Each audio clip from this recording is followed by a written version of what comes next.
So welcome all devotees for the Saturday's evening program for this wonderful month of Purushottam month, as Devki Prabhuji nicely mentioned. So let's start with Jaya Radha Madhav.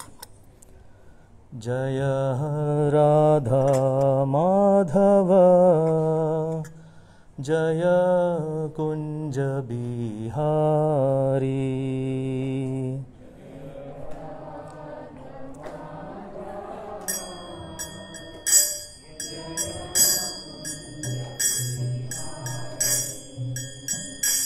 Jaya Radha Madhava Jaya Kunja Bihari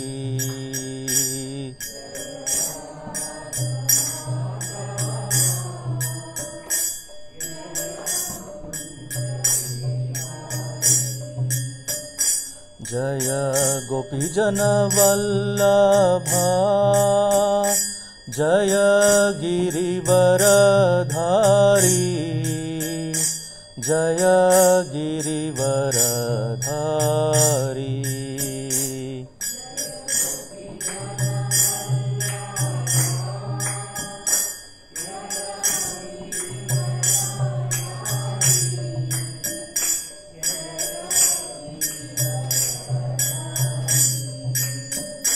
Jaya Yashodanandana Jaya Brajajana Ranjana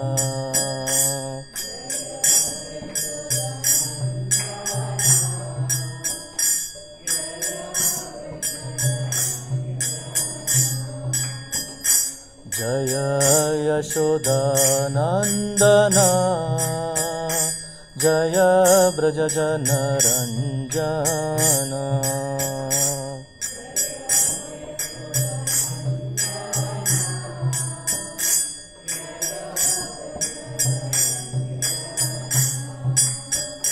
Jaya Yamuna Tiravanachari Jaya Kunja Bihari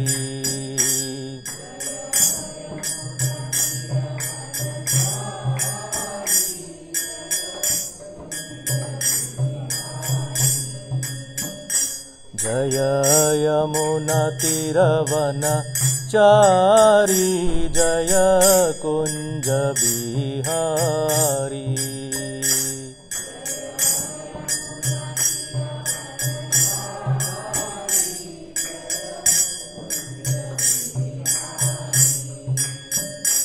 Jaya Radha Madhava Jaya Kunja Bihari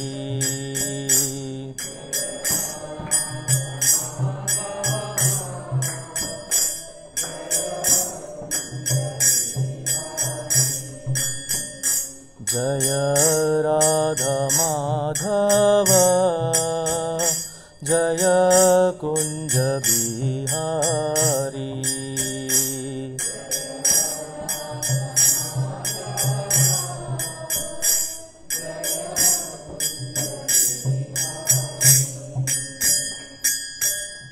जय श्री श्री राधा माधव की जय, श्री जगन्नाथ बलदेव सुभद्रा महारानी की जय, श्री श्री पंचतत्व भगवान की जय, श्रील प्रभुपाद की जय, श्रील गुरुदेव की निताय गौर प्रेमानंदे। ओम नमो भगवते वासुदेवाय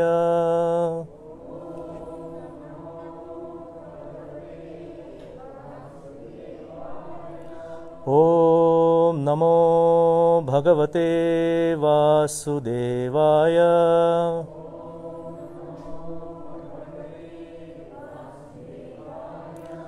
ओम नमो भगवते वासुदेवाय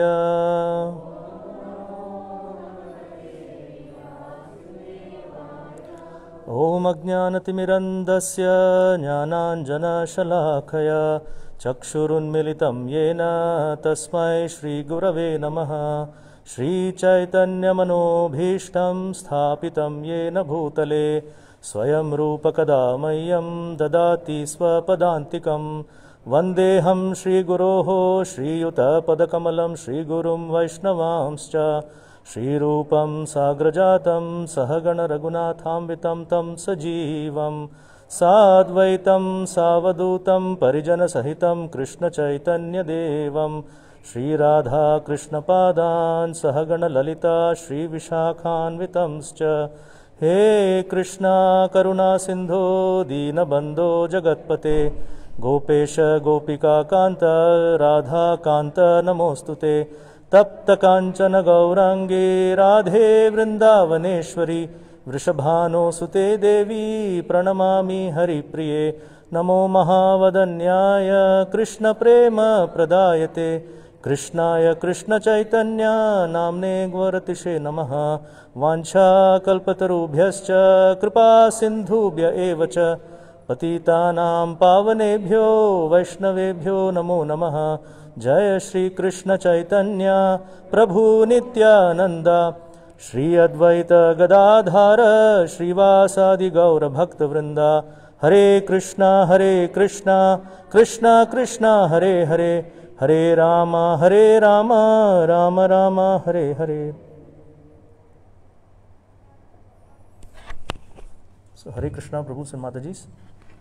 So welcome again for this Saturday evening of hearing from Srimad Bhagavatam. We are especially focusing on the glories of Purushottam month. And last Saturday, as Divyananda Prabhuji very nicely gave the backdrop to this month and the significance of this month, especially in our devotional lives. So we are trying to expand on that and picking up some examples, looking at some examples from Srimad Bhagavatam of devotees, how they have implemented this in their life so that we can learn and do the same thing in our own life. So last session we saw the life of Pandavas. When we say Pandavas, the whole family heritage. So we started with the discussion on Bhishma Dev. And as Divyananda Prabhuji mentioned about Sharanagati, the 6 principles. So we saw how in Bhishma Dev's life, he took exclusive shelter of Krishna at all times, not just times when there were difficulties, but all times he took exclusive shelter and he was fully dependent, although it was not very apparent in his life because he was fighting for against Krishna's side.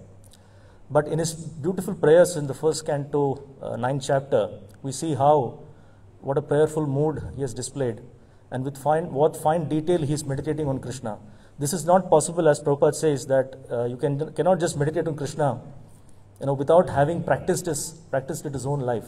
Throughout his life he has practiced devotional service, and that is why towards the end of his life he is able to meditate on Krishna so wonderfully. And we can see that mood of gratitude, of surrender in Bhishma Dev. So today we will try to look further in that family heritage, the glorious heritage of the Kuru dynasty.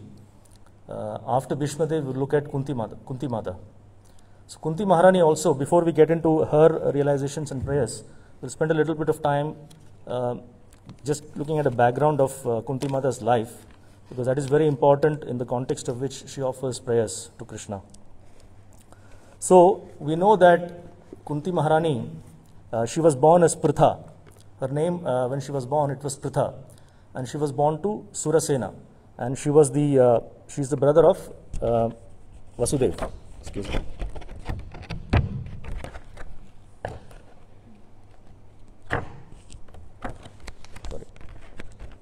She is the brother of Vasudev. So, in that sense, she is the aunt of Krishna. Right? So, she has a family tie with Krishna. And after birth, Surasena's friend Kunti Bhoja, who did not have children, and he was a very close friend of Surasena, so she requested that, why don't you give your daughter to me, I will adopt her. And that's how she got the name Kunti, because she was adopted by Kunti Bhoja. And Kunti, when she was growing up with Kunti Bhoja, naturally in the kingdom, they were all very pious people, so they were welcoming a lot of sadhus. So one time Durvasa Muni came, and Kunti Maharani served him so nicely that he was very pleased, and he gave a very unique benediction to Kunti Maharani. He said that, I will give you a mantra by which you can invoke any demigod of your choice, and you can ask whatever you want. So this was a very unique thing, and we know that she tried to test that mantra by invoking sun god, and that's how Karna was born. And actually her difficulty started at that time itself. Once Karna was born, she couldn't own him because she was not married. But anyway, that is a separate thing. But after she got married, then of course she continued. And on this side, on the side of Kurus, Dhritarashtra and Pandu were born. We saw that last time, how they were born. So Dhritarashtra got married to Gandhari, and Pandu got married to Kunti. So when they got married, then Kunti Maharani came to Hastinapur, and after that, Bhishma Dev also thought that he should also have another wife, and that's how he got married to Madri. So Pandu got married to Kunti and Madri. And by the play of fate or destiny, as we can see in the life of Pandavas, one time when Pandu had gone to the forest to hunt, by mistake he fired an arrow at two deers who were mating. And actually the deer was a sage called Kindama Muni. And he had taken the form of a deer because he couldn't have any relationship with his wife because there was no place for him to stay. There was no ashram or no place. So they had to take the form of a deer to have union.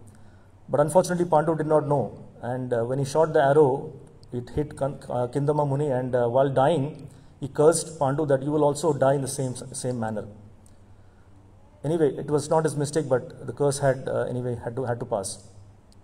So he was very upset, and he didn't have any attachment to the kingdom. He left the kingdom. He went to the forest to observe austerities. So his wives also followed him. Kunti and Madri also followed him, and they also followed the same austerities. And he was very worried that without having children, how will the kingdom continue? Because by right, because Dhritarashtra was blind, Pandu was supposed to rule, so Pandu's children would become the next king. So he was very worried that there was nobody to take forward the kingdom. So he consulted the sages. So he was always in association of saintly people in the forest. So they advised a lot of things. So they said that it is ordained in the Shastra that if you cannot have children of your own, you can always request somebody else to help, like other sages or other personalities. So Pandu was fine with that, and he also spoke to Kunti Maharani, but Kunti Maharani was not very comfortable. And at that point of time, Kunti Maharani disclosed in confidence to Pandu that of this benediction. But you see how here Krishna arranged everything in the life of Pandavas. Now we may see that benediction from Durvasa just came out of the blue, but everything was arranged by the Lord. At this situation, that benediction really came to her rescue. So this is how we can see in the life of devotees, Krishna always has plans. But we cannot see this happening. But pure devotees can always see Krishna's hand in every situation. But in our struggling lives, we cannot see this happening. My Guru Maharaj always used to say that when difficulties come, you cannot see the hand of Krishna. But when the difficulty passes, as all difficulties will pass, when situation returns to normal, that point you can really remember, oh yes, what happened actually was for my own good. But at that point of time, it's difficult. But when we go through these difficulties again and again, which will happen definitely for us, the nature of the material world, definitely will come to a stage where we will at least try to see Krishna's hand in all situations. And that is what we can learn from, especially from Kunti Maharani's prayers, which we will see later. So here, Kunti Maharani then disclosed in confidence that this benediction, and Pandu Maharaj was very, very overjoyed. He was overjoyed at this. He said, wow, wonderful. So he said that fine, let's invoke, so they perform austerities, and they invoked, first they invoked Dharmaraj, Yamaraj. And through Dharmaraj, they had, Kunti Maharani and Dharmaraj had Yudhishthira Maharaj. And of course, whenever each child was born, there was a Akashvani which announced that such a great soul, he will do this, like this. So Yudhishthira Maharaj, of course, we know he's the father of, or rather he is the region personified. So after that, Bhima was born, and Bhima was born through invocation of Vayudev, Vayu Bhagwan. And one time Kunti Maharani was sitting with Bhima on her lap, and suddenly something happened, and by mistake he just fell off the cliff. So they thought that the child is gone. But when Pandu went below, he saw that all the rocks below had been crushed to pieces, and Bhima was happily playing. So he showed right from his childhood how powerful he was. And then the third child was Arjuna, a very special child again. Kunti Maharani invoked Indra. And after performing austerities for 1 full year, both of them, husband and wife, they performed austerities for 1 year, and then they pleased Indra. And Indra gave the benediction that this son will be very special. And we know how special Arjuna is. And then after this, Kunti Maharani said, I will not be able to do this anymore because 3 times is the limit. So then she taught the mantra to Madri, And Madri then invoked Ashwini Kumaras, and they had Nakula and Sahadeva. So in this way, Pandu Maharaj is very happy. And they obviously, these 5 children grew up in the association of saintly persons, so they learnt everything in the forest, in the ashram, and wonderful association, and they became great personalities, as we know. More importantly, wonderful devotees of the Lord. So one time Pandu, he went with Madri to some beautiful place, and naturally the lust overtook him. And against the curse of Kindama Muni, they had a union, and both of them, and of course, as the curse would fall, Pandu died. And Madri, because of the guilt, she also decided to give up her body. And now you see Kunti Maharani now, when everything was fine, suddenly the fate, destiny, as my Guru Maharaj once said that, he always said that destiny will laugh when you are crying and it will cry when you are laughing. So never we should take things for granted in this material world. Always we should be on our guard and always take shelter of Krishna always, so that we can see through these difficulties in our lives. So Kunti Maharani, anyway, she was a very strong woman, but of course, being a woman also and the mother of young children with no husband, she was naturally in difficulties. So, and she had to take care of all the 5 children in the forest. So all the sages advised her that you go back to Hastinapur. Now you can go back and claim your rightful, whatever was the rightful claim, because Pandu is no more there. So she went back, and of course, Bhishmadev and Vidura were very kind to them. Initially, Dhritarashtra was also very kind because his brother's wife and children. But slowly we know Dhritarashtra, because of the attachment to Duryodhan, and because of Duryodhan's envy, he couldn't control himself. And we know all these intrigues happened. Right? All the difficulties happened. So in this situation, Kunti Maharani, she starts off her prayers. So before that, she's starting off the prayers. Situation is that Ashwathama had released Brahmastra to kill the last surviving descendant of the Pandu race, which is Parishit Maharaj. Now Parishit Maharaj was in the womb of Uttara Mata, and we know the beautiful prayers that Uttara Mata chanted, that please save, please protect my embryo. I don't mind my destruction, but the embryo must be protected, child must be protected. And Kunti Maharani are all there, they are all there when this is happening.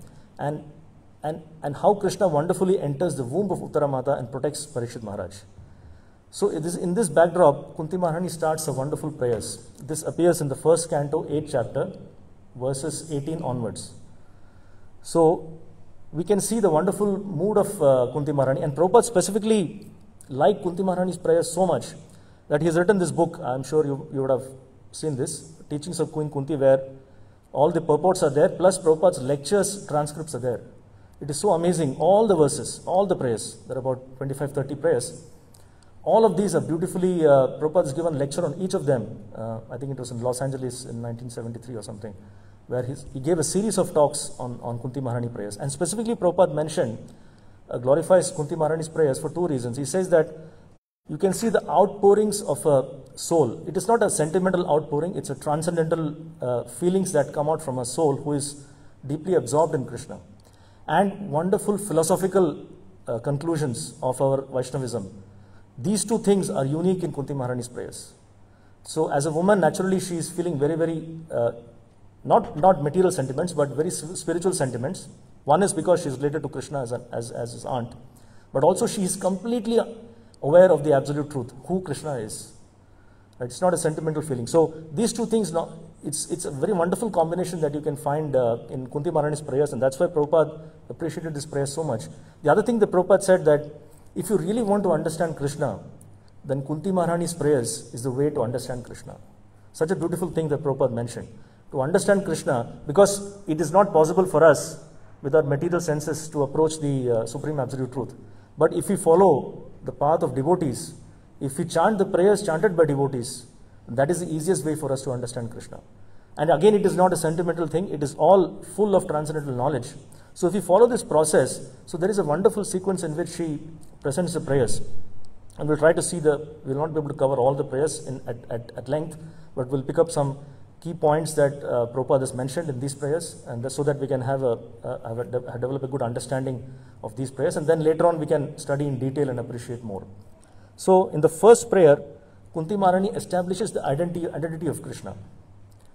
She doesn't say that Krishna is my nephew. That's not the prayer. Kunti Maharani says that Namasya Purushvam Tvadyam Ishwarha Prakrite Param. Alaksham sarva bhutanam antar bahir avasthitam. So wonderful philosophical conclusions are presented in this simple 4 lines. And she says, actually she saw this happening. So when Krishna, actually the situation of Brahmastra was happening, Kunti Maharani saw Krishna standing in front of her. He is also present in everyone's heart as a super soul. The same personality entered the womb of Uttara Mata, and he is already in the heart of Uttara. He is in the heart of Parikshit Maharaj, the child, unborn child, and yet he managed to enter the womb and protect the embryo, protect the child. So she was amazed at this omnipotency of Krishna, that only Krishna can be like this. He can be inside, he can be outside. And other thing she says, that even though I am seeing Krishna in front of me, normally people who are materially absorbed cannot see Krishna. Alaksham sarva bhutanam. He cannot be seen because there is a covering of illusory energy which prevents them from seeing Krishna. And this beautiful point she mentions in the next verse, 1:8-19, Maya Javanika Achanam. There is a curtain of Maya which covers Krishna. Krishna also says in Bhagavad Gita, Naham Prakasha Sarvasya Yoga Maya Samavrata, that those who are materially absorbed cannot see me. Only God can be seen only by those on whom God is merciful. Unless Krishna is merciful, we cannot understand Krishna. And the way to draw Krishna's mercy is to follow the path of devotees. That is the easiest way. If you just follow the path of pure devotees, Krishna's mercy will naturally come. So, in these 2 verses, she establishes the identity of Krishna as the supreme absolute truth. And this is the philosophical conclusion that Prabhupada was talking about. It's not a sentimental outpouring that, you are my nephew, that's why I'm praying to you in a family relationship. No. She completely understood that Krishna is the supreme absolute truth, and he is a super soul. He cannot be seen by those who are materially absorbed. And he is only accessible to Paramahamsas, which comes in the next verse, 1:8-20, where she says that Yatha Paramahamsanam Muninam Amalatmanam. Those who are Amala Atmana, which means pure souls, only they have access to Krishna, only they can understand Krishna. So how can ordinary people, although Prabhupada writes, she is the most intelligent person, but she is putting herself in a position of conditioned souls like us, that how can we understand Krishna? And then she gives 2 beautiful verses, following verses 21 and 22, which Guru Maharaj liked so much, and he insisted that we should chant. And Prabhupada also, Maharaj was saying in one lecture that Prabhupada has actually written a letter to devotees. And his letter, Prabhupada says that if you just chant these 2 verses, you can go back to Godhead. Just by chanting these 2 verses. We can all chant together. Krishnaya Vasudevaya Devaki Nandanaya Cha Nanda Gopakumaraya Govindaya Namo Namaha Namaha Pankaja Nabhaya Namaha Pankaja Maline Namaha Pankaja Netraya Namaste Pankajangraye. So as we saw earlier in Bhishmadev's prayers also, we see that Bhishmadev, when he is addressing Krishna, is always addressing Krishna in relationship with his devotees. Like Partha Sakha, Vijaya Sakha is addressing Arjuna in many verses, and also in relation to the gopis of Vrindavan. And he himself, in his own chivalrous rasa with Krishna as Parthasarthi. So these things Krishna appreciates a lot when he is always spoken about in relationship with his devotees. So Kunti Maharani here gives 5 names of Krishna. Krishna, of course, and Vasudevaya, that is son of Vasudev. Devaki Nandanaya, son of Devaki Mata. Nanda Gopakumaraya, which means he also is a son of Nanda Maharaj, and all the elderly Gopas and Gopis of Vrindavan. And Govindaya. So these 5 names are wonderful, and Krishna really enjoys because he is in relation with his pure devotees, especially the Vrajavasis. So this is a very, very easy way for us to understand Krishna. If we just chant, we cannot understand. So that's why Kunti Maharani is saying that we cannot understand Krishna who is inside, outside. He is beyond this material nature.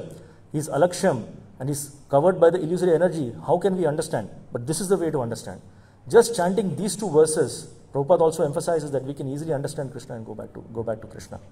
Why? Because Krishna really appreciates if we associate him with pure devotees and we are following the path given by great devotees. And that is how his mercy, mercy door is open to us. So in these 2 verses, so first verse is of course the 5 names of Krishna, and Maharaj used to say that if you just do this and chant these verses, this natural acupressure is there. We don't need to go to the acupressure clinics because there are veins in the hands. You can see our hands have got the central point of all the veins. So if you just press like this, there is natural acupressure. So spiritual benefit is one thing, but even your own health is improved by chanting these prayers. So that is the main thing. I mean, only if we have good health can we really perform devotion service. So for our own health, and then if we do this, our own health improves, and of course we get a spiritual benefit also. Then in the next verse, which is the Namaha Pankaja Nabhaya, also wonderfully Kunti Maharani is giving us a way how to envision Krishna, how to see Krishna. And Prabhupada mentioned always that the lotus flower is one of the most beautiful things in this material world. So whenever we see a lotus flower, immediately we should remember Krishna. Right? So, and there are 5 places mentioned, 3 or 4 places or 5 places mentioned. Namaha Pankaja Nabhaya. Again, the lotus navel.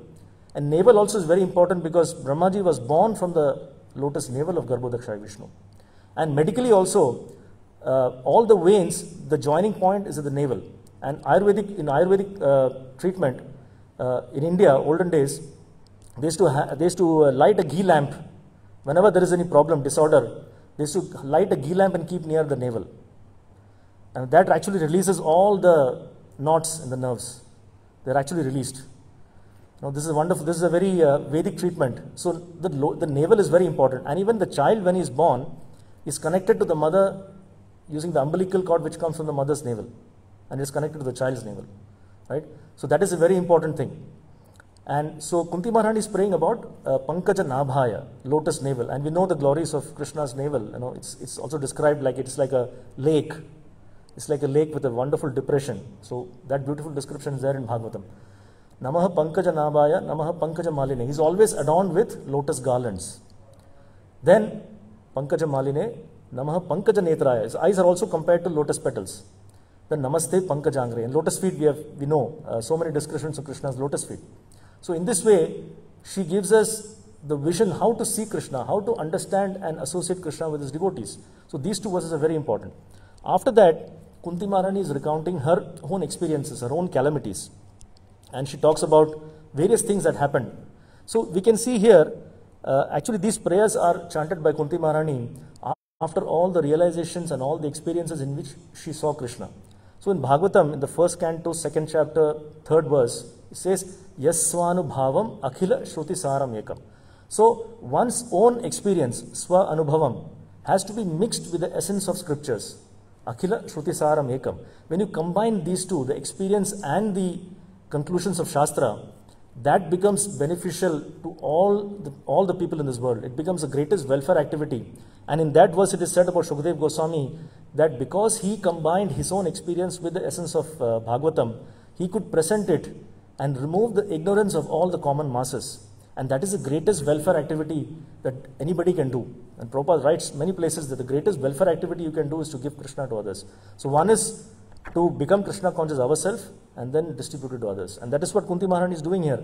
These prayers are for our benefit. Of course, it is her own expressions of realizations, but actually we are the beneficiaries of these prayers. So she says that how through all those difficulties you protected us. So she recounts some examples of Devaki Mata being protected from Kamsa. Then she talks about her own family, how Bhima was poisoned, then how in the assembly, vicious assembly of Kurus, Draupadi Mata was disrobed. And then how the great fight which happened, which is at the end of Kurukshetra war, so many people died, so much of massacre and so much of destruction was there. Through all these difficulties and the burning of the house of Lak, through all of these difficulties, how Krishna protected. Just wanted to maybe talk about a little bit about that pastime of the poisoning of cake. We can see how wonderfully Krishna played or arranged that thing. Completely unbelievable how Krishna can do this. Only Krishna can do this. So when Bhima was poisoned, as we know, by Duryodhana, so they plotted. Bhima was the one who was always causing troubles for all the Kauravas. Even all of them put together could not defeat him. And he was always, they were sitting on the trees, he would shake the trees and all of them would fall down. So all of these things he would do always. So they were so envious, the Kauravas, and they were plotting somehow or the other to get rid of Bhima. Because they knew that if Bhima is out of the way, then they can easily get rid of the other Pandavas. At least in physical strength, they could do that. Right? Because 100 versus 5. But Bhima alone was one good enough for everyone. So Duryodhana once invited Bhima because he knew that Bhima likes to eat a lot. So he offered nice preparations, but he put poison in all of them. Sufficient poison to kill 100 people. So you can imagine that much poison he put. And Bhima, of course, as a very innocent person, he ate everything. And Just imagine if we take that, we would have been flat straight away. But Bhima was survived the whole day. He played, he did everything, and Duryodhana was saying, what happened? No effect of poison. Towards the end of the day, he started feeling the effect, and he became unconscious. So what Dushasana and Duryodhana, they tied him and pushed him under the water, the river. And he pushed him into Ganges, and Ganges water, we know that is connected to the Naga Loka. So he went down further, went to the Naga Loka. And Naga Loka, Vasuki and all these Nagas were there. And it seems that Nagas, one of the personalities there, was born as a great-grandfather of, grandfather of Kunti Maharani. So he was related to Bhima in his last birth. So he recognized Bhima. Immediately recognized Bhima, and they brought him there. They untied him and gave him a lot of, before that actually all the snakes started biting him. So all the poison inside was counteracted by the poison from the snakes outside. See how Krishna did this. Duryodhana could have simply left him on the bank of the river, Bhima would have died. But he didn't do that, he pushed him in the water. As a result of going in the water, the poison got counteracted. Not only the poison got counteracted, the Nagas gave him an elixir, by which he became more powerful than what he was already. So he got the power of 10,000 elephants when he came out of the water. So it was worse off for Duryodhana, and he could have simply left him, nothing would have been better. But just see how Krishna arranges everything. Krishna, always if we are offensive to devotees or we do something to devotees, Krishna can never tolerate. So he will always act in a way, and that's why he declares in Bhagavad Gita, Kaunteya Pratijanehi Name Bhakta Pranashyati, my devotee will never perish. So that is the word of Krishna, and he will always protect the devotees. So this particular episode, just wanted to recollect, because it's wonderful how Krishna is always present with Pandavas. So in this way, Kunti Maharani is recounting all her experiences, and she then speaks this beautiful verse, 1:825, where beautiful verse she says, Vipadaha santuta shashvat tatra tatra jagat gro bhavato darshanam yatsyad apunar bhava darshanam. She is praying that let these calamities come again and again and again.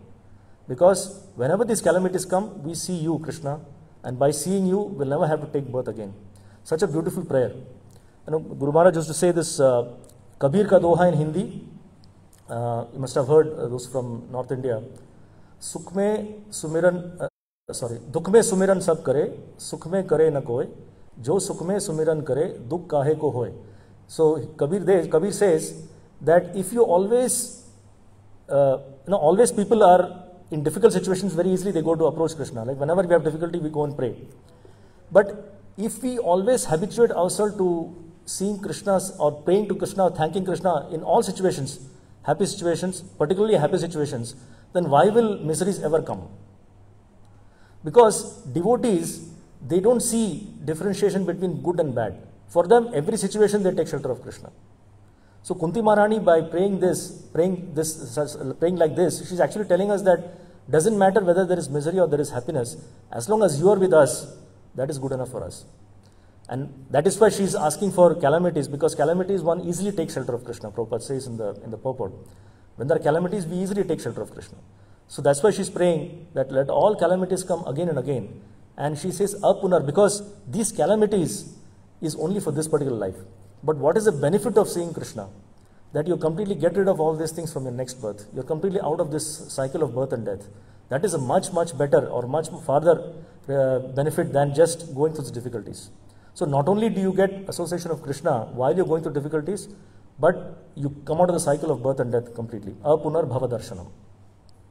And then she goes on to talk about, so she has given us identity of Krishna and how to pray to Krishna, Then her own realization in terms of how difficulty. So her realization really helps these prayers to make the prayers more potent, because she is adding her own realization, her own experience. Yes, Swanubhavam Akila Shruti Saramik. And then she talks about who can approach Krishna. Who are the people who can pray like this, who can approach Krishna? She says that those who are materially impoverished. Materially impoverished means doesn't mean that materially poor. What it means is that those who are not attached to the material opulences, or those who are actually employing the material opulences in the service of Krishna.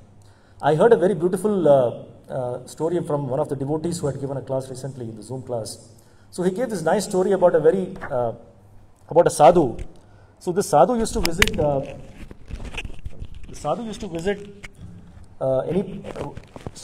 different places, but he used to go and honor prasadam only from that house where everybody speaks only truth, nobody lies. So this was a habit he had. So once he came to one town, the whole town was owned by one rich person, very rich person. Everything was owned by him in that town. So when he came, the sadhu came, he asked the people, where should I go and to house, how should I go? So they all directed him to this rich man's house because he was the one who owned everything. So the sadhu went there and immediately he knocked the door and the rich man came and welcomed him very nicely, made him sit on a vyasasana, on his asan and washed his feet and took very nice care of him. And he said, how can I serve you? And he said that I've come here because I've heard that, he told that I only eat in the place where people only speak truth. So I heard, that's why I've come here. I heard that, heard from others in this village that you always speak truth. So he said, yes, you have come to the right place. So he was a very rich person. So then he said, okay, I will ask you some questions. You have to answer me. And only if I'm satisfied, I will honor prasadam at your place. So then he asked him, how old are you? And he was around 60, 65 years old. He said, I'm 5 years old. So this man sadhu was shocked, How can you lie like this so openly, so blatantly you lie like this? You can see that you are 70 years old. Immediately got upset, he started walking away. Then somehow this man held his feet and said, please, give me a chance, let me serve you. Please come back and sit. He said, okay, I will ask more questions, then I will decide. Then he asked second question, how many children do you have? Because he had already inquired from the others that he had 4 children. He said, I have only one son. Then again he got very upset. Then he asked the third question. What is the third question? Yeah, how many houses do you own in this place? He knew that he owned everything. He said, only this house I own. So now he couldn't take it anymore, the sadhu. He said, no, I'm going, just leave me. He just walked out and went to the gate. Somehow the other he again went and begged him, said, please give me a chance to explain why I gave this answer. So somehow the other came back. And he gave an answer that to the first question. He said, yes, materially I'm 65, 70 years old, but I started my devotional service only 5 years back. That's why I'm only 5 years old. So the sadhu was very satisfied. He said, you are right. Actually, that is the real age. Whatever 60, 65 years you have wasted doesn't have any value at all. It is all zeros. But what time you started devotional service, that is the real time you have spent. So he was very happy. Then he said, but you have 4 sons, I can see. I heard also. And I can see here inside the house they are going here and there. But why you answered 1 son? He said, what is the use of having a son who is not obedient, who doesn't serve his father, who doesn't help me in my serving other sadhus, serving sadhus? Such sons are of no use. So out of my 4 sons, none of them come, only 1 son who helps me. That's why I consider only him as my son. And immediately called that youngest son, he came and offered obeisances. He also helped his father in serving the sadhu. So sadhu was very pleased again. Then he said, third question, I know that the whole town is owned by you, but why you said that only this place is owned by you? He said, only this place I am rendering service to devotees and praying to Krishna, performing my devotional service. That's why this place only is mine. Rest all are just waste. So in this way we can see, this is the meaning of materially impoverished. Although he was the richest person, such a rich person, but the real meaning of material impoverished means he has no attachment to his opulences. He knows that they are of no value unless and until used in service of Krishna or his devotees. That is the meaning of akinchana vittaya. Because Prabhupada says, or Kunti Maharani says before that there are material things actually become a disqualification for us to render service. Because we are attached to Janma, Aishwarya, Shruta and Shri. These 4 things always catch us. And because of which we cannot be, Prabhupada says, we cannot be genuine in our feeling towards Krishna. So Kunti Maharani expresses that only those people who have given up these material attachments, only they can approach Krishna lovingly and chant these verses. And only they can actually in difficult situations see Krishna's hand. Then she goes on to glorify Krishna. She says that in verse 28 onwards, she talks about Krishna's impartiality. She says that actually you are the super soul, you are the witness in everyone's heart, you have no object of favor, no object of envy, 28 and 29 verses. She's talking about Krishna's impartiality.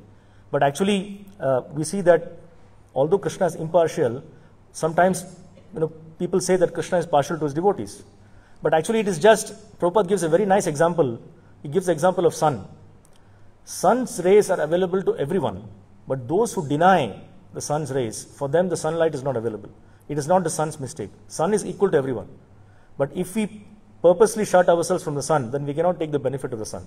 Similarly, if we don't acknowledge Krishna, then his mercy is not available to us. His mercy is there, but Prabhupada writes that it depends on the quality of the receptacles. Those who are receiving, depending on their quality, only the mercy degree of mercy differs. But it's not, we cannot blame Krishna.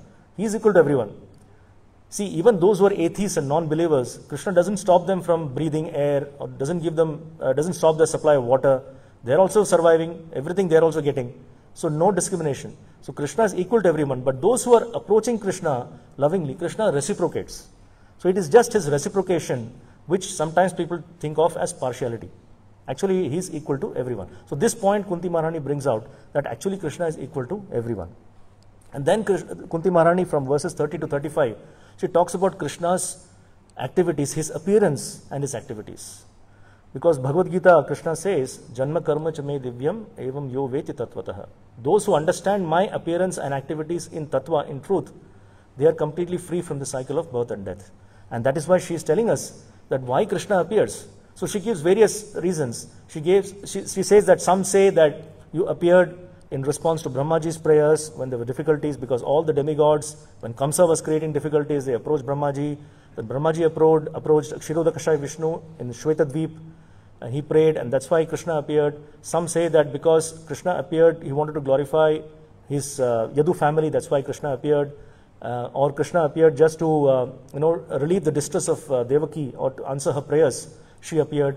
And finally, Kunti Maharani says, actually Krishna appears to enliven the process of devotional service by the process of chanting, hearing, Shravanam, Kirtanam, Smaranam. So this is the main purpose of which Krishna comes. Krishna doesn't have to really come to kill the demons, but Krishna comes to reciprocate with his devotees who are eagerly wanting to associate with Krishna. And to re-establish this process of devotional service, Krishna comes. So that is what she concludes in verse 35. And then, so in that, somewhere in the middle of that, Kunti Maharani actually is glorifying Yashoda Mata. I think it is in 33 or 34, I don't remember exactly.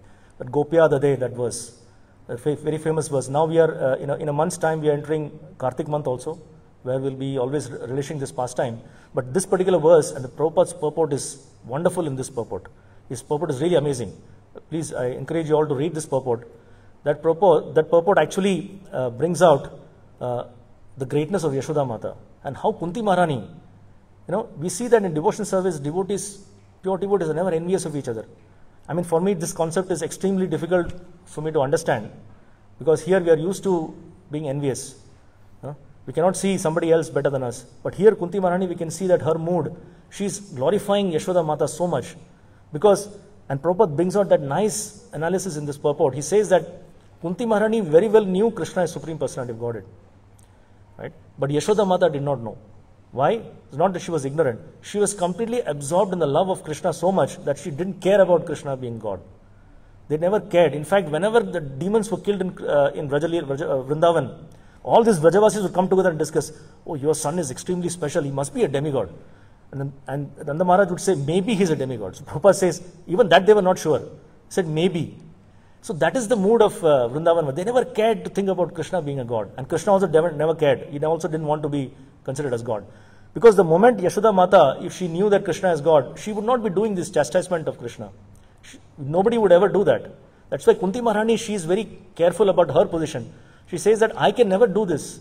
But Yashoda Mata being so glorious, that's why always in all the devotees always have a special mention of Vrindavan Vasis, Vrajavasis, because their mood is completely different. And Prabhupada writes towards the end of that lecture transcription, he says that devotees outside of Vrindavan, they are always glorifying devotees of Vrindavan. But devotees of Vrindavan don't care about glorifying Krishna as God or something. They simply love Krishna. That's it. And Prabhupada says, don't try to understand Krishna too much. Don't try to understand Krishna too much. We cannot. Of course, we can follow the path given by authorities, devotees. But let's not try to exercise our intelligence too much, try to understand Krishna. Simply love Krishna. By the descriptions of all devotees, we develop faith and we love Krishna. That is it. That is the perfection of your life. This is how Prabhupada concludes in that particular verse. And then Kunti Maharani goes on. She talks about this very famous verse, Shranvanti Gayanti Grananti Abhikshnasha, 36. Smaranti Nandanti Tavehitam Janaha Tayeva Pashyanti Acharena Tavakam Bhava Pravaho Uparamam Padambujam. So this is a very beautiful verse again, where she is glorifying the process of devotional service. Shranvanti Gayanti. And Prabhupada says that first thing is Shravanam. So whatever she is giving us, we are actually hearing from Kunti Maharani. So that is the first process, Shravanam. Then whatever Prabhupada says, whatever you hear, naturally you speak, Kirtanam. And this is the process for us to remember, Smaranam. So Smaranam comes from, the basis for Smaranam is Shravanam and Kirtanam. If you do Shravanam and Kirtanam, then Smaranam naturally comes. Another beautiful point that Kunti Maharani says here is Nandanti. Nandanti means you take pleasure in not only your own devotion service, but others' devotion service. Again, this aspect of being non-envious. Beautiful verse, beautiful point she brings out. Nandanti, tave hitam, others doing. And Prabhupada says, even if you are not able to perform these activities, just by taking pleasure in others doing, you also get the benefit. Such a beautiful point. If you are not able to chant, you are not able to hear, just by glorifying others or being in association of those who are doing this, you get the benefit. Because in spiritual world, everything is absolute. But doesn't mean that we just follow that. We should also have a desire to do this, but for some reason we are not able to. Just by relishing others doing devotional service, we also get the benefit. And what is the result of this? Again, she says that bhava pravaho uparamam. That means this bhava pravaha. Bhava pravaha means this currents of material ocean which always drown us, will catch us always. We are completely released from this uparamam, this current of material sense gratification. So the other important point, Prabhupada, in that particular verse, I think it translates that verse Pashyanti as meeting, not seeing. Although in the translation Prabhupada says seeing Krishna, but in the word to word, if you see, Prabhupada uses the word meeting. It's a very significant thing. Meeting means there is a reciprocation, relationship. When you go on a meeting, which natural that two persons or at least more than two persons are there to talk and exchange. Right? Seeing means I'm just seeing, but there is no reciprocation. I'm just seeing, static. But meeting means it's dynamic. That you're having a relationship, and that's how that is. That means that Krishna reciprocates. Not just we see Krishna, but Krishna reciprocates. When we perform these activities, there is natural reciprocation from Krishna. Reciprocation means we stop the process of birth and death. And then Kunti Maharani goes on to glorify. She expresses, so after glorifying devotional service, she then takes complete shelter of Krishna in the concluding set of prayers from 37 onwards. So 37 to 40 is her full surrender. As Devkinanda Prabhu mentioned, the self-surrender in that Chaitanya Charitamrita verse which he quoted last week, the self-surrender Prabhupada writes is being fully dependent on Krishna. And that is the mood that she is displaying here. Being fully dependent on Krishna. That is the meaning of self-surrender. Yeah. So there she is giving examples that Krishna, now you are leaving us and going. After the end of her prayers, towards the end, now Krishna was ready to, so before she offered prayers, Krishna was ready to leave for Dwaraka. After saving Parikshit Maharaj, he was ready to, he boarded a chariot. So we have the picture in Bhagavatam where Kunti Maharani is running towards the chariot and Krishna is standing there in the chariot. So that is the scene. Krishna is now ready to leave and Kunti Maharani is saying, how can you leave us and go? Although we have won the battle, we have got the kingdom, but the dangers of material world are always there. So how can you leave us and go? So you have to be with us always. How can we live in separation from you? So the Prabhupada brings out this point of Vipralamba Bhav in that set, that the prayer in separation, that is the essence of our movement. Chaitanya Mahaprabhu's movement is based on Vipralamba Seva, that they are always feeling separation from Krishna.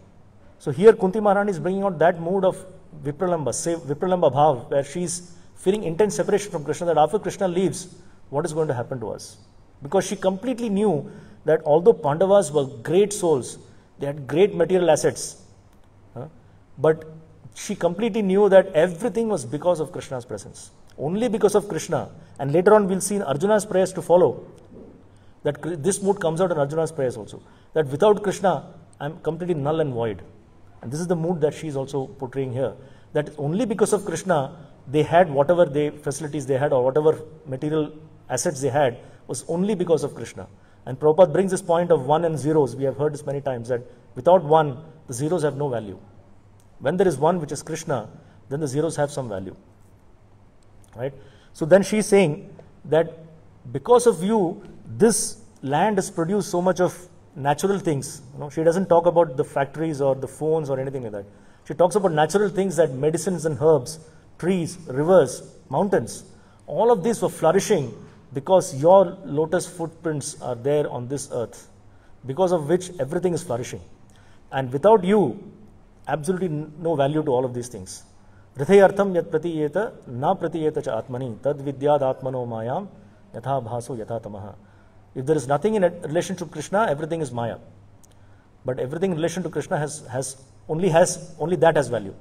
So this thing Kunti Maharani brings out, and she says that, so she gives a few verses there, she talks about few verses, that all this prosperity and all this wonderful things that are happening, and even in Yudhishthira Maharaja's kingdom also, we later see in the first canto, 10th chapter, that how his kingdom was so bountiful, everything was abundant, natural things were abundant in his kingdom, because he was following religious principles and devotional service perfectly. Even the cows were giving so much of milk, as they would walk, the milk would drip from their udders, as they were walking on the ground. So that's how flourishing and abundant the kingdom was, because he was a devotee. So this is all because of Krishna's touch. And then, and then finally, in the last two verses, she presents very beautifully. In the 41st verse, she says that please take away my affection from this Pandus and Vrishnis, because she was related to Vrishnis or Yadus as the sister of Vasudeva, so, and also as the mother of the Pandavas. So they had relationship with Krishna, and she was tied with family affection on both sides, on her mother's side as well as her husband's side, father's side, her husband's side. So she was kind of very confused that, by asking Krishna to stay here, I am depriving the Yadus from his association, right? But if he leaves, then Yadus will get association, we will be deprived. So she was confused, or she was presenting herself as a confused person, that what to do now. So best thing to pray is just remove my affection from these two families. Now removing affection doesn't mean that we completely give up the connection and then say goodbye. No. What it means is that we don't have attachment on the basis of skin. Prabhupada writes in the purport, the relationship or the affection is not based on the skin, not based on the bodily relationship, but as devotees or as a family of devotees in relationship with Krishna, that affection is desirable. And that is only the real affection. So that is what she's praying here. She's praying that take away the material affection from me, so that I'm not unnecessarily caught up with this Vrishnis and Pandus and all that. Let me completely be free from this material affection. And there's a reason why she prays like that. So it is not just, so Prabhupada writes that the mood of the philosophy of Mayavadis is to completely detach themselves from material things. But the problem is they don't attach themselves to anything higher. That is the problem with the Mayavadis or impersonal philosophy, right? They give up material things, which is good, but there is no attachment to something higher. So Kunti Maharani is praying something similar in the first part, that please take away the material affection from Pandus and Vrishnis. Why? She concludes in the last verse, 42, so that I can have unalloyed devotion only to you. Unalloyed attachment only to you. Which means if I am caught in the material affection, then my attachment to you will not be unalloyed. And she gives the example of Mother Ganges in the last verse, Tvayi me ananya vishaya. That ananya vishaya, in other things, let my mind not be distracted to other things. Let me be fixed at your lotus feet, just like Mother Ganges. We know Mother Ganges or all the sacred rivers, they're not hindered, their flow is not hindered by anything. If you put any obstacle, still it finds its way to flow. The rivers always find way to flow, right?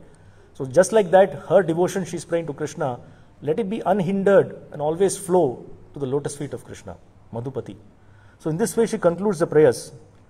And so in summary, we can see from her prayers that she has presented the philosophical conclusion of Vedas or Vedanta Sutra, that Krishna is the supreme absolute truth. And she fully well knew that although she was in a family tie with Krishna, Krishna is not an ordinary person. He is supreme absolute truth. And how one can approach Krishna by praying lovingly, by chanting his names, Krishna really appreciates, because his names are not different from him. And then who is the right person to approach Krishna? One who is materially impoverished. We saw the meaning of what is impoverished means. One is not attached to his opulence and uses his opulence in the service of Krishna. And then she continues, and then glorifying the process of devotional service of hearing, chanting and remembering. And then how one must be cut off from material affection and be focused, in an unalloyed fashion at the lotus feet of Krishna. So this is the beautiful prayers that Kunti Maharani has given to us.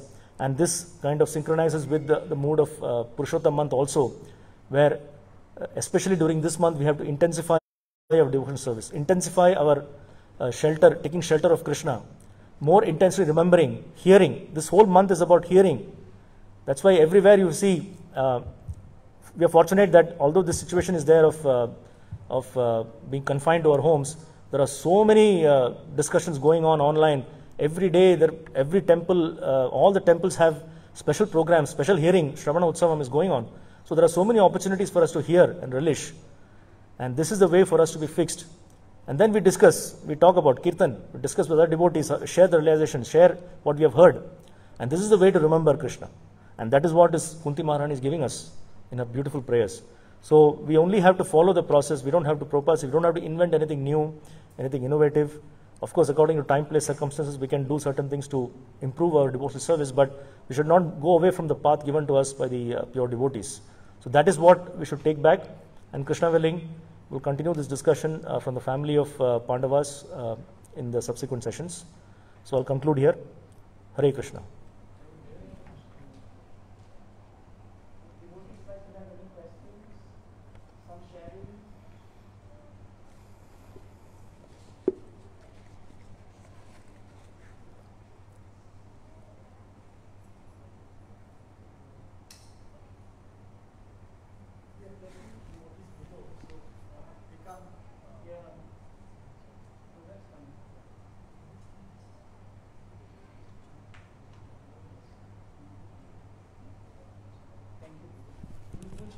Yeah, 15th chapter. Yeah. Thank you. Hare Krishna.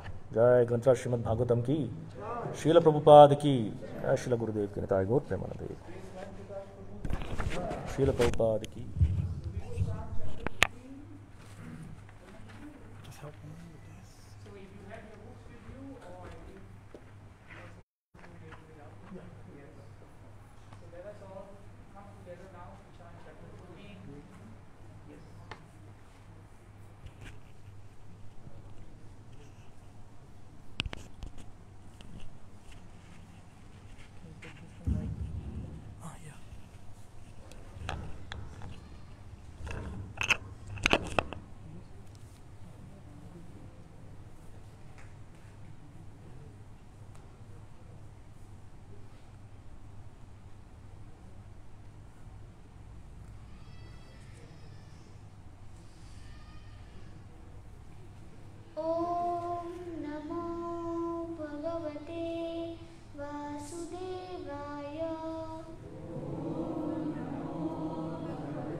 Supreme Person. Shri Bhagavan Uvacha Urdhva Moolam Adha Shakham Ashvatham Prahuravyayam Chandamsi Yasya Paranani Yastam Veda Saveda Ved Adha Chodvam Prasada Sasya Shakha Guna Pravritta Vishaya Pravala Adhasya Mulani Anusantatani Karmanubandhini Manushya Narupamasyeha tatopalabhyate Nanto na chade na cha sampratishta Ashvatthamenam suvirudamulam Asanga shastrena dridena chitva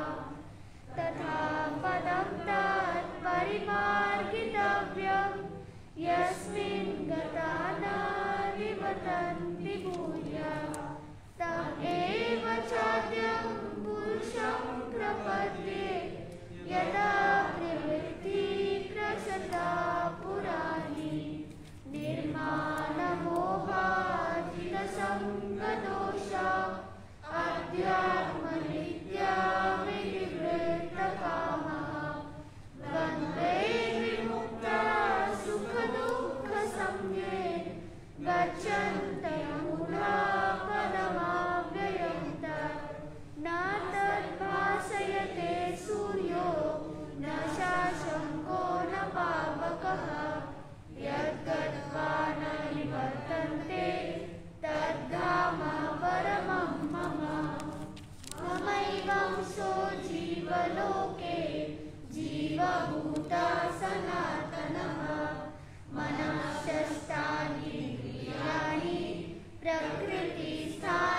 स्पर्शति शरीरं यदवाप्नोति यच्चाक्रामतीश्वरः गृहीत्वैतानि संयाति वायुर्गन्धानि वाशय स्तोत्रं चक्षुस्पर्शनं च रसनं घ्राणमेव च अधिष्ठाय मनश्चायं विषयामुपसेवते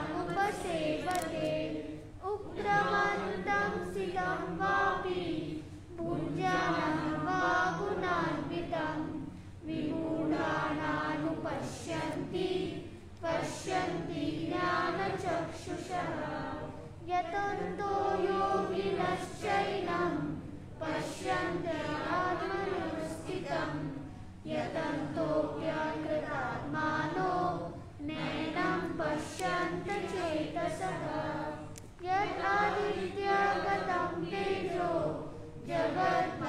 जगद्भासयतेऽखिलं यच्चन्द्रमसि यच्चाग्नो तत्तेजो विधिमामकम् गमाविश्य च भूतानि धारयाम्यमोजसा उष्णामि चोषधि सर्वा सोमो भूत्वा रसात्मकः अहं वैष्णवरो भूत्वा प्राणिनां देहमाश्रितः प्राणापानसमायुक्ता पञ्चामृतं चतुर्विधं सर्वस्य चाहं विसन्निविष्टो मत्ता स्मृतिज्ञानमपोहनं च वेदैश्च सर्वैरहमेव वेद्यो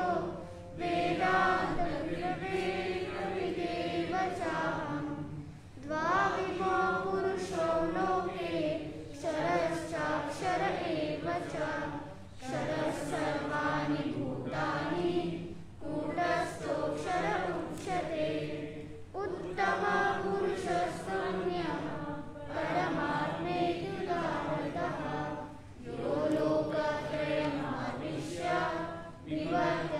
विवर्तयतीश्वरः यस्माक्षरम् अतीतोऽहम् अक्षरादपि चोत्तमः अतोऽस्मि लोके वेदे च प्रथितः पुरुषोत्तमः यो माम् एवम् असम्मूढो जानाति पुरुषोत्तमं स सर्वविद् भजति मां सर्वभावेन भारत इति गुह्यतमं शास्त्रम् इदम् उक्तं मया नघ इदद्बुद्ध्वा बुद्धिमान् स्यात् कृतकृत्यश्च भारत हरे कृष्णा कृष्णा कृष्णा हरे हरे हरे राम राम राम हरे हरे। जय भगवद गीता चैप्टर 15 की पुरुषोत्तम की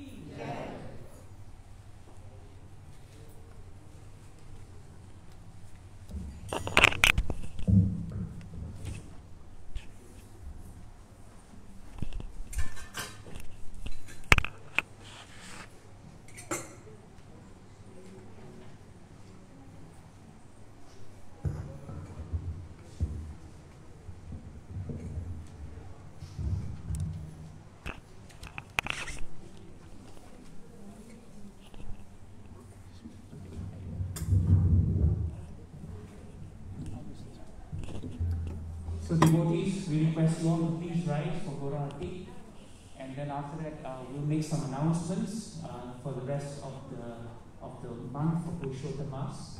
So please sing loudly for the pleasure of your lordships.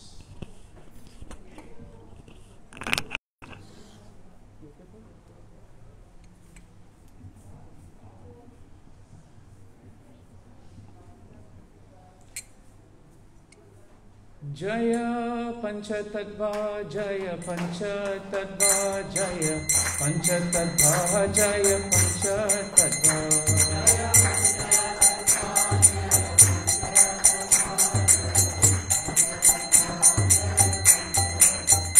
जय गौरानिताय गौरानिताय गौरानिताय जय गौरानिताय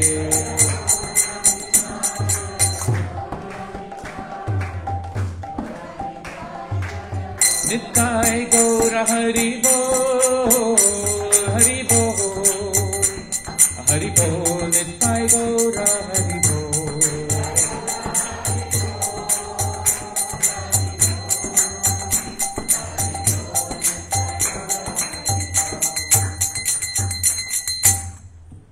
जीवा जयो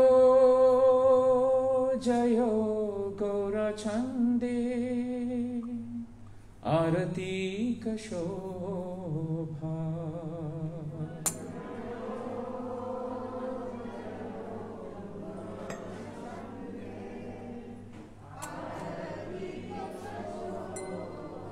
जीवा जयो जयो गौरचंदे आरती कशोभा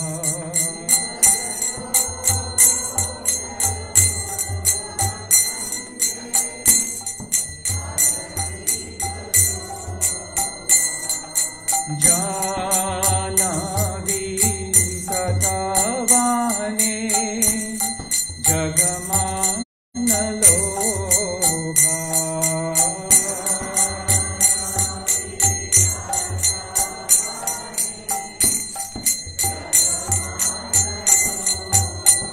जीवादाखी निधाय चाहा हमें गाधारा जीवादा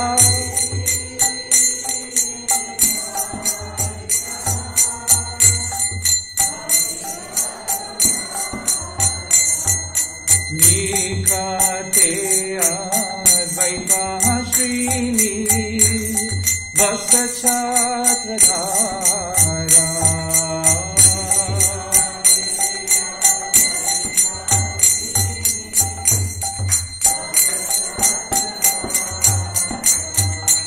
निघाते अद्वैता श्रीनी वस छात्रधारा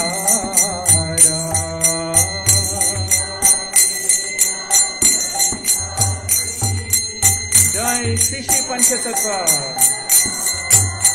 जीवा बोशी अच्छे गोराचा रत्न सिंहासने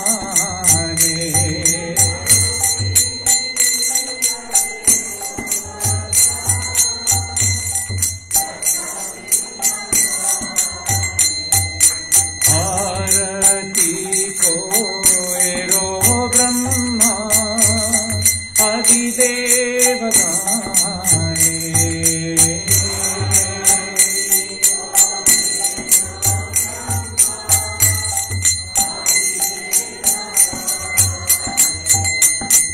आरती को एरो ब्रह्मा आदिदेव गाने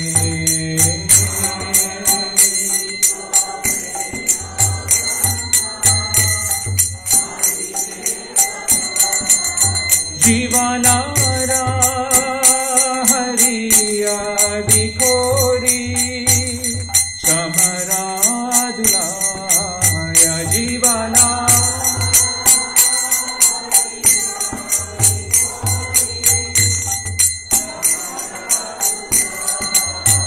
जीवानारा हरियादि कोरी चमरा दुलाया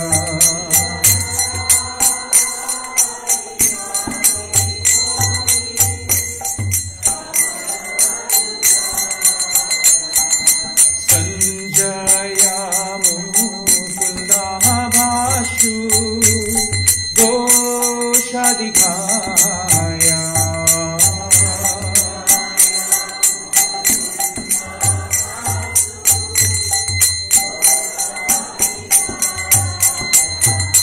संजया मुकुंदा भाषु दोषा दिखाया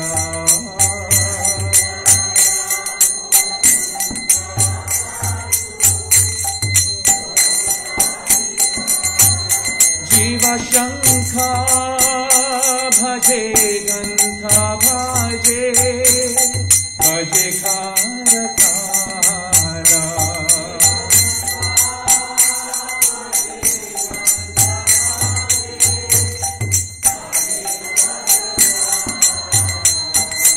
माधुरा में गंगा भाजे परमारसारा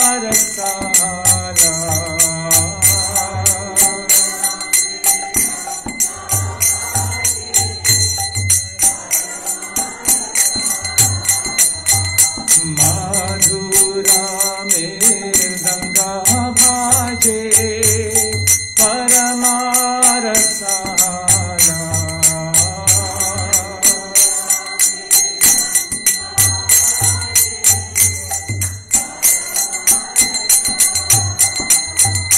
माधुर माधुर माधुर भाजे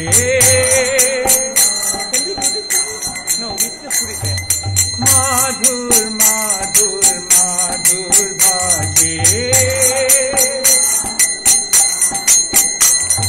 शंखा भाजे गंधा भाजे माधुर माधुर माधुर भाजे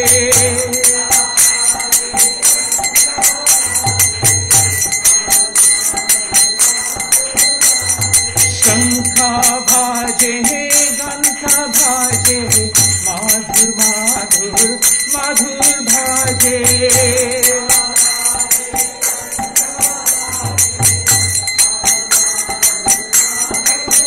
शंखा भाजे गंधा भाजे माधुर माधुर माधुर भाजे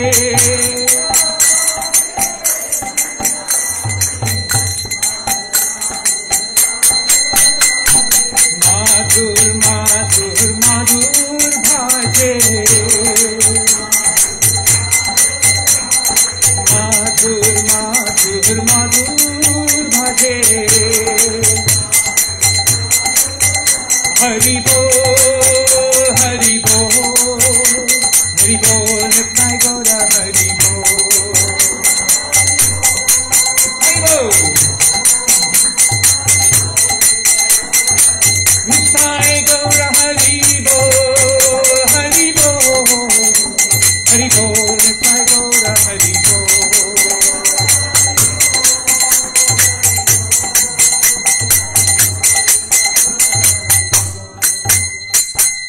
जीवा बाहु कोटि चंद्र जीनी बदना उज्ज्वला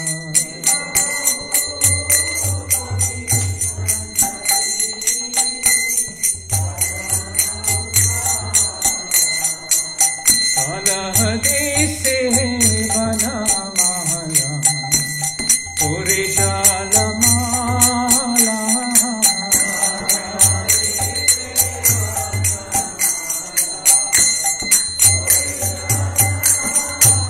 जीवा शिवा सुख नारदा प्रेमे गनगारा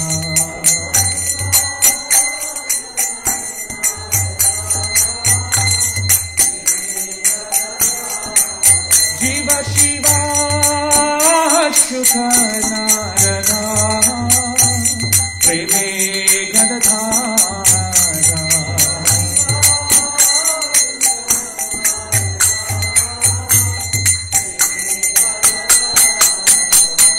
भक्ति विनोदा देखे पुरारा संपादा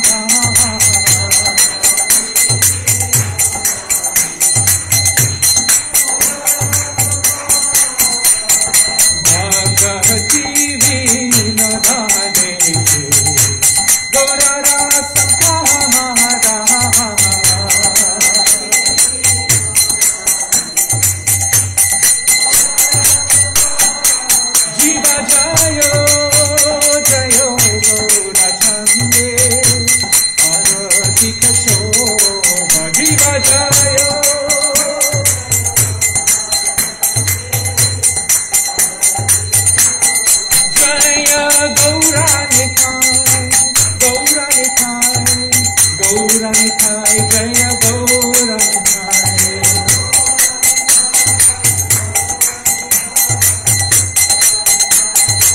निताय गौर हरि बोल हरि बोल हरि बोल निताय गौर हरि बोल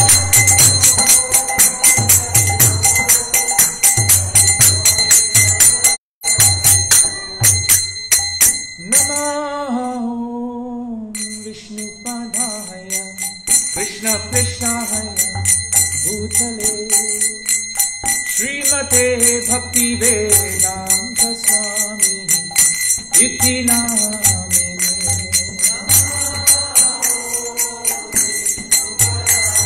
श्रील प्रभुपाद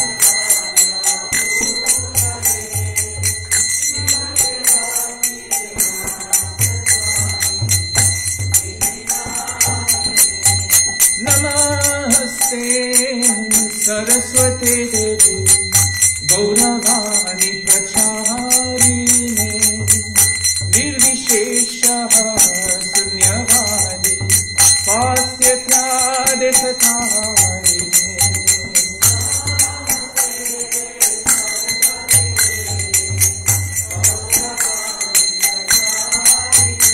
प्रभुपाद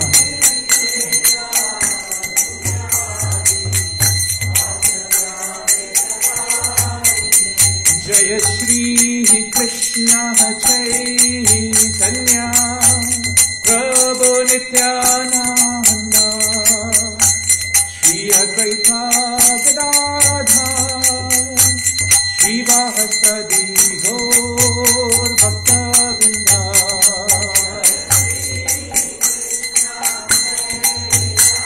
गौरांग महाप्रभु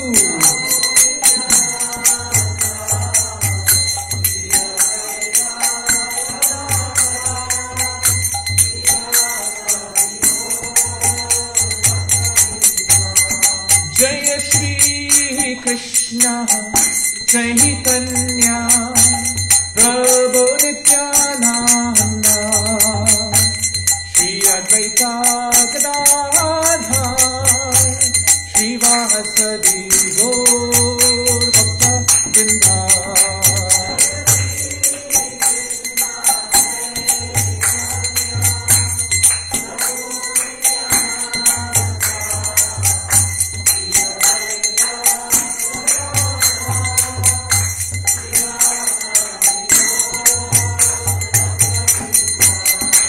जय श्री कृष्ण चैतन्य प्रभु नित्यानंद श्री अद्वैता गदाधर श्रीवासदि गौर भक्तवृंद जय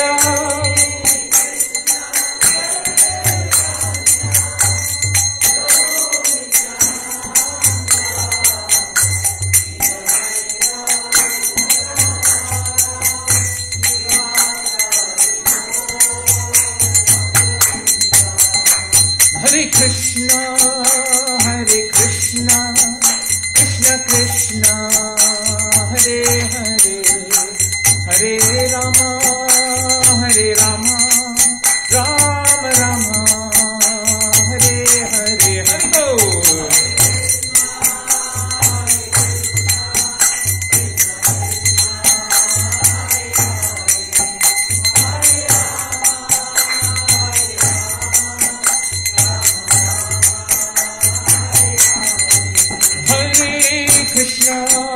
हरे Krishna Krishna Hare Hare Hare Ram Ram Ram Hare Hare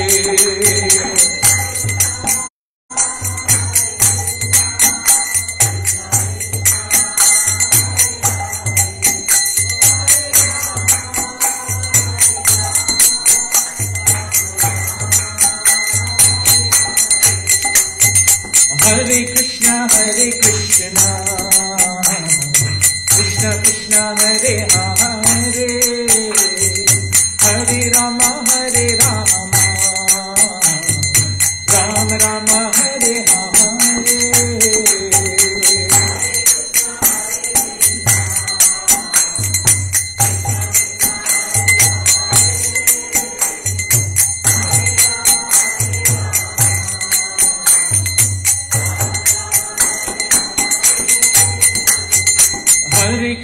Hare Krishna, Krishna Krishna Hare Hare, Hare Rama Hare Rama, Rama Rama Hare Hare.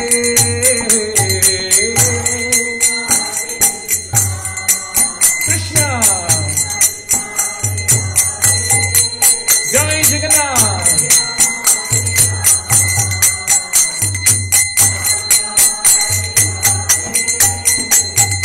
Hare Krishna, Krishna Krishna Hare Hare, Hare Rama Rama Rama Hare Hare.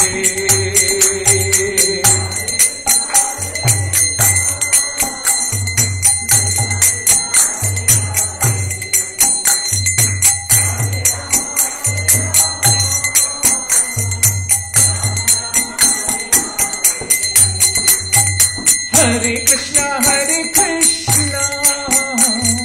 Krishna Krishna Hare Hare, Hare Rama Rama Rama Hare Hare.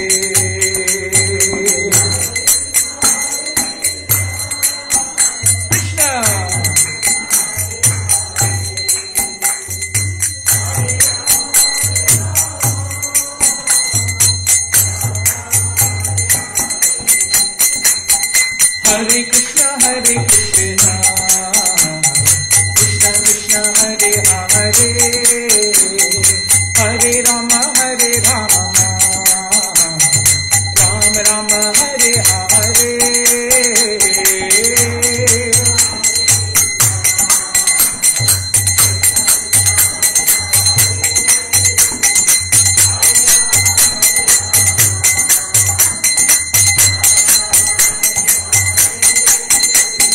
Hare Krishna,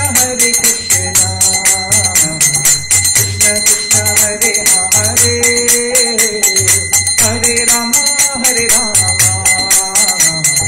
Rama Rama Hare Hare.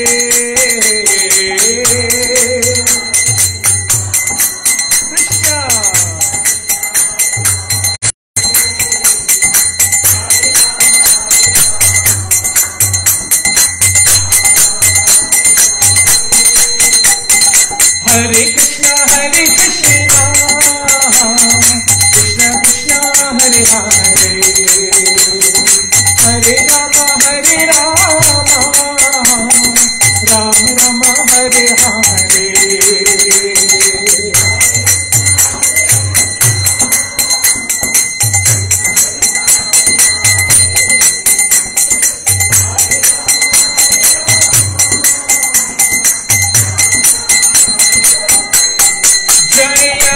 Panchatattva Jaya Panchatattva.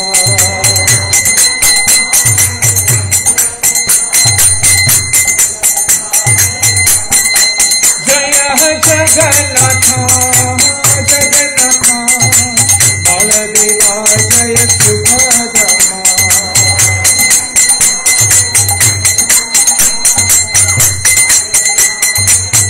Hari Bol, Hari Bol, Hari Bol, Sai Gaura Hari Bol, Hari Bol, Hari Bol. Jaya Jaya Prabhupada, Prabhupada Jaya Jaya Prabhupada, Prabhupada. Jaya Jaya Gurudev, Gurudev Jaya Jaya Gurudev.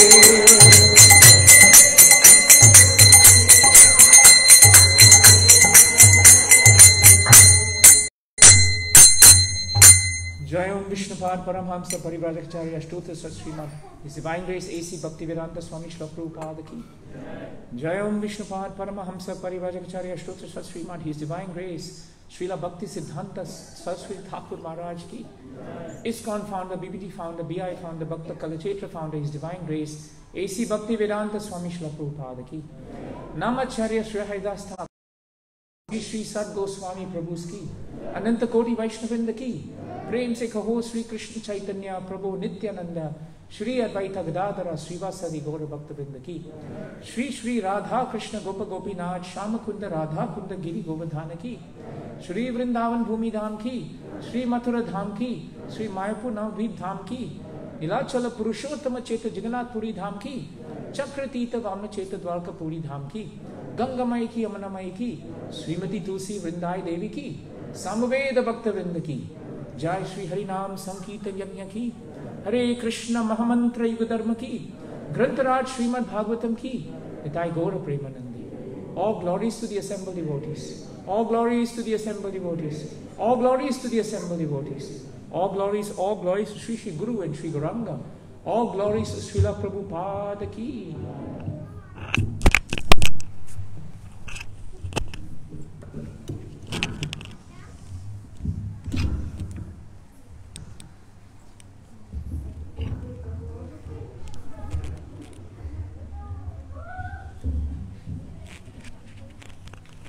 Namaste Narasimhaya. Namaste Narasimhaya. Praladadadayine.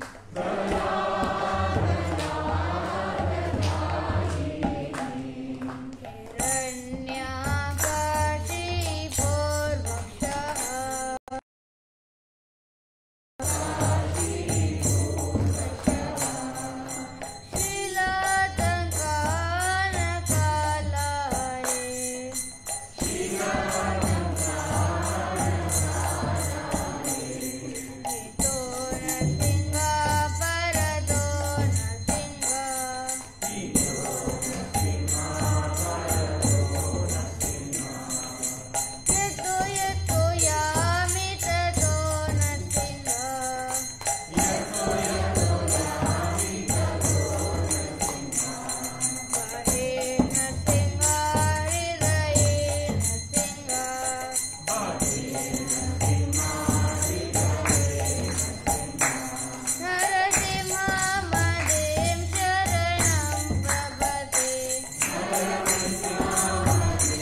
Maharaj ki. I go, Ramli.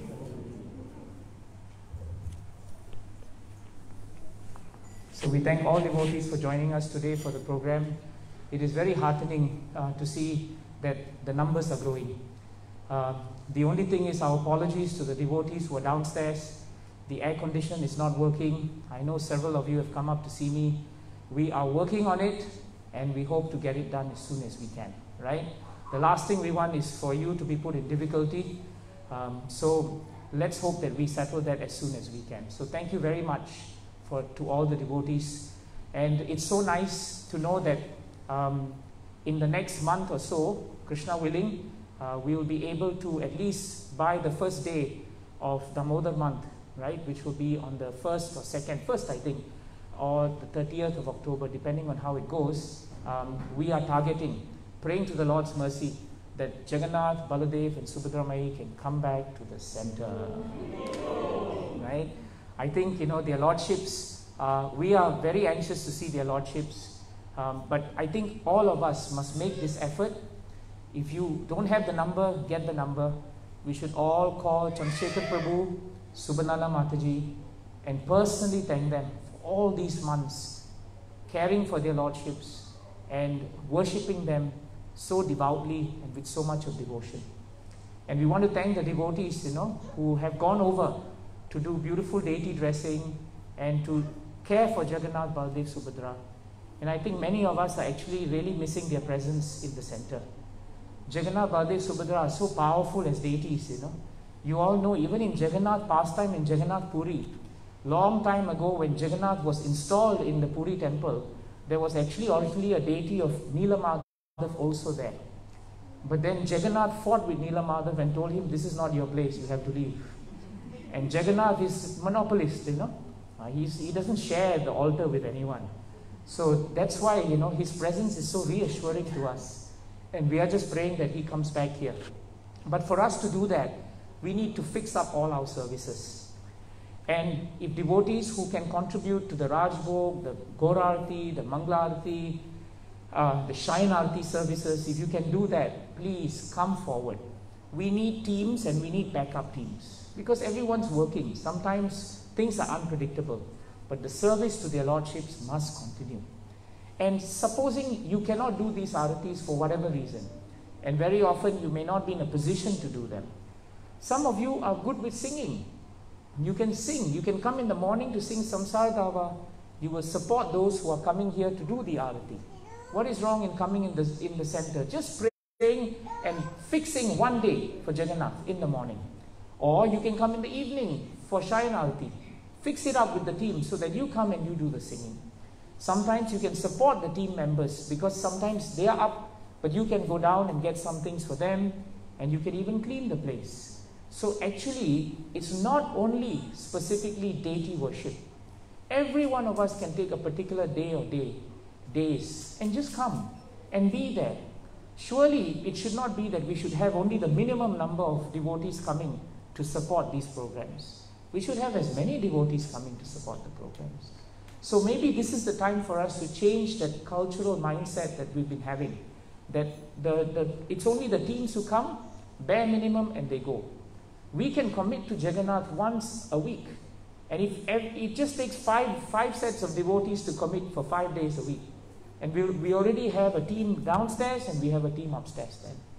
How vibrant the center will become. So please think of this as an opportunity. There are not many places in the world where it's opening up this way. And we are fortunate, right? As phase 3 comes soon, we are praying that more opportunities will come for us to come back to at least more semblance of normalcy. In fact, actually, if you think about the number of people we can do, we could actually launch a larger festival in a larger venue and get a larger group. It's actually possible. So the devotees who are working on the committee, they're working very hard to get going. And we want to really thank all of them for doing that too. Okay? So that is something I wanted to share with everyone. Tomorrow morning, we have the Bhagavatam program that continues with such a wonderful class that Swami Prakash Prabhu did. And I'm telling you, it's very difficult to give key points of the entire Kunti Mata's prayers in such a heightened state of realization. It's very difficult. And what Swayam Prakash Prabhu did today, Prabhu, is nothing short, of phenomenal. And I think we were very fortunate to hear this lecture. So we want to really thank Swayam Prakash Prabhu for putting his heart and soul and giving us such a nice, essential point on Kunti Mata. Really, it's so wonderful. Tomorrow we will dwell on the topic of effort and mercy and see how from the pages of Bhagavatam we can understand through the lives of the devotees how effort and mercy actually meet, especially during Purushottam Mass. The effort of the month of Purushottam to take shelter of the mercy of the Lord, and how the devotees in Bhagavatam have also shown that principle. And then the last week before Purushottam Mass ends, Swayam Prakash Prabhu will continue to speak again on the Pandavas, and then on the next day we will try and do something in such a way that each of the principle of Sharanagati, we will be able to take one wonderful episode from Bhagavatam to show how that principle actually is acted out in the life of a devotee. So hopefully that will be very helpful for all the devotees combinedly for Purushottam Mass. And then before we know it, we just have a few weeks and then we are ready for Damodar month. And my request to all of you is Damodar month can actually become a dynamic preaching month, because you can have actually a certain number of visitors moving into houses, and we can have small teams actually going around and starting to do Damodar preaching. This is the best time to start doing outreach, because too many people are too comfortable sitting at home and watching Zoom. And it's time to reach out to them, right? It's time to reach out to them. So please keep this all in mind and be enthusiastic in your devotional service. And the good news is, if you notice, Prasadam has incrementally grown also, right? I can see now your eyes are all crinkled because you're very happy. That's a good sign. It started small, but it's growing. You know why this is happening? Because when we came to the center, the first thing, one of the very senior devotees in our movement here, we were thinking, how do we start the program in the center and who should we put here? And Pasadi Prabhu told us that if you want to start anything anywhere, you cannot start it until you get the mercy of Panchatattva. And he was the one who told us that you should get Panchatattva, Mayapur, Sri Ram Mayapur's mercy here. And from them, all programs will launch. And so when the center closed and opened, we applied the same principle. Again, we seek Mahaprabhu's mercy with Panchatattva, because they are the most munificent, and their mercy will bring Jagannath in. And it is their mercy that will allow us to increase the prasadam, increase all the activities we can, but let us not become complacent. You have read in the newspapers how restaurants are shut down, places are shut down. Let Gita Reading Society not be the first place of religious value to be shut down. That's not the publicity we want, okay? So milling around is not encouraged. Take the prasadam, Haribol. This is the time the principle of detachment and renunciation will be very helpful. Okay? Use it well. And one last point. Today we are very fortunate to have with us Kandarpa Koti Prabhu, and today is actually his birthday. He was born in the year 1928. So you go and do the mathematics and you will realize that, he is much, much older than us, but much, much more younger than us in heart, in energy, in strength, in enthusiasm, and in devotional service. Every time we see him coming forward and doing services, every time I see that bicycle outside, that's his, by the way, you realize, that actually age is no barrier to devotional service. So on this occasion, we cannot give him any blessings. In fact, as Vaishnavas, we are eagerly seeking blessings from him, because he has taken such an amazing path. There are so many elderly people just sitting around looking at each other and not knowing what to do in life. But Kandarpa Koti Prabhu is showing us what we can do if we live to that age. So if ever Krishna allows us to live to that age, this is what we should pray. That we are here every day. That no matter what happens, there is unmotivated and there is uninterrupted devotional service coming from Kandarpa Koti Prabhu. So thank you so much, Prabhu. And on behalf of all the devotees, we wish you a wonderful Krishna conscious birthday, and we pray that you will bless us with wonderful devotional service. Thank you very much. Unfortunately, we can't do the cake thing downstairs, but never mind, there'll be some virtual cake somewhere, or we'll do a Zoom cake, Prabhu. So thank you. Take your prasadam, take darshan. Krishna willing, see you all tomorrow. Hare Krishna. Srila Prabhupada ki. And by the way, that's a future Pujari who cannot wait to climb the stairs and take over from Nitai Prem Prabhu. The future is in good hands. And the future is in very good hands because wonderful chanting of 15th chapter, wonderful chanting of Nrsingadev prayers. We want the children to come back. I'm so happy to see Indulekha, I'm happy to see Radhika, happy to see Arjun, the young boys. I think Anirudh is here, Aniket. So the young ones are all here. I think that's Nivan. Yeah, I think, Hari Bol. So it's good to see all the young devotees coming back also, right? Hare Krishna. Srila Prabhupada ki.